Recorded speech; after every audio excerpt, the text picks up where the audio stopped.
It's your boy Matt. I'm going to release this video hopefully on 2nd September 2025 as a personal update. The situations I have faced are truly terrible. No one is going to have come out of it unscathed.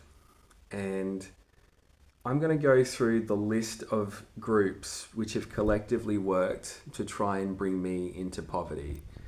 So I'm living now in this homeless shelter. I have people who are screaming around here. I have people I have to carry a knife with me at all times because knife violence is normal here and I need to be prepared for that. And every interaction I have is a calculated thing about when is it going to become violent. And I got here because I've had several groups attacking me. So first of all, I had the employer organisation for vocational rehabilitation. That was the first one which came after me. And at the first, they weren't coming after me. They were doing an investigation regarding when I first lost my job in VOC Rehab. They were doing an investigation whether it was justified or not. So I used to go to job interviews, and those job interviews weren't for that job.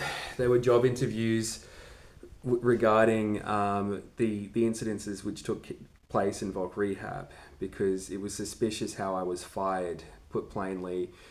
I had a middle manager called Michael. This is a different Michael to the one who's caused all kinds of suffering to me, who kind of realised that there's a lot of fishy stuff was going on with my team leader and myself and what was going on there. So I go to job interviews, and those job interviews weren't for the job. They were to figure out to diagnose what happened. So that was the first instance I had with that, right?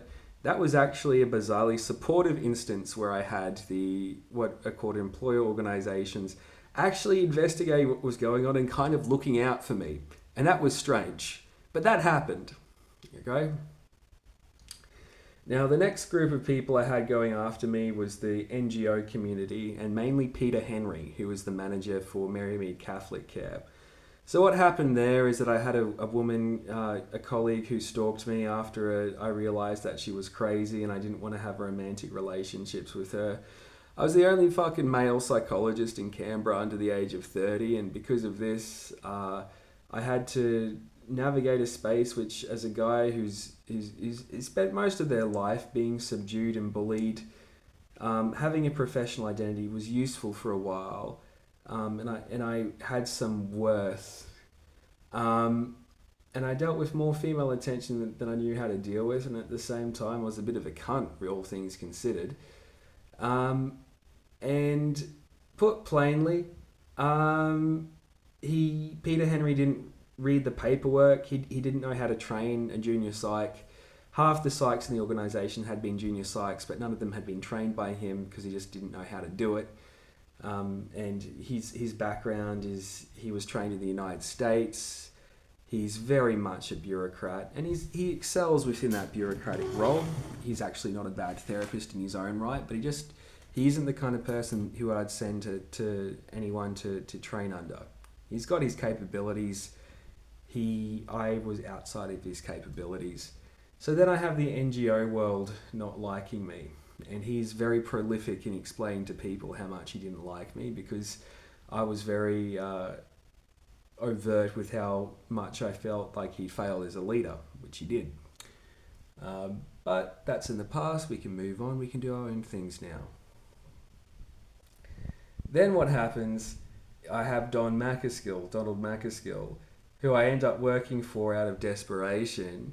I find out he's a criminal and a con man, and I try and leave. So I actually quit the job there. He doesn't let me quit because he wants to indenture me. And then I've got him writing to people, including actually Michael Armstrong of all people, and various people following me leaving him because he just says that I steal money from him. I didn't steal anything from him. I was in an impossible situation where I was working for a guy who couldn't train me, and had to do the awkward thing of trying to leave that and not hurting participants.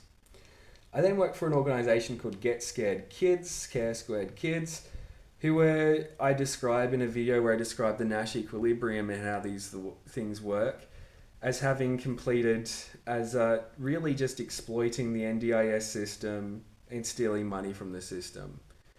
So, and then what happens is that I have the issues where I have people from Michael's cult abusing me. I have people from Care Squared. I have the employer organizations for everyone connected to Humanity Health Group out to get me then. I then also have a false allegation from Stephen, who's a person who was at Catholic Care, who was a nurse, and he's upset because he's low down in the pecking order, and I'm getting attention for my work, and he doesn't like that. And so he writes to AHPRA. And then I have the fucking AHPRA organisation out to get me as well. So I've got an employer organisation from vocational rehabilitation who dislike me, and they're also connected to NDIS stuff because everyone in VOC Rehab works on insurance schemes, and NDIS is another insurance scheme. I've got the NGO guys through Peter. I've got the AHPRA guys through Stephen. I've got people who are associated with Humanity Health Group who have got a beef with me. I had Donald Macaskill trying to fuck with me, and that was fun. And he's just this pathetic shit. He spends his time trying to fuck me over for no reason. And then I've also got, on top of this, just Michael's fucking cult. Okay? So and then I have the police, and then I just have the regular police on top of that, following false allegations from this bitch in Toowoomba and other things. And also me trying to unravel the shit from Michael's cult. So how can someone's life progress when they've had this level of persecution? Right? And through all this, I've just been straight down the middle trying to be a decent bloke. Like, really. But I'm the only male psych in my field. I'm given all the really challenging shit. I'm at the same time having to fulfill this role as a community leader, which is all kinds of interesting when you're having to unravel shit like cults and that kind of thing from the community. And it's been an experience, and that's why I live in a homeless shelter, and that's why I drink. No one is going to be okay after dealing with this level of persecution, ladies and gentlemen. They're all going to be fucked up.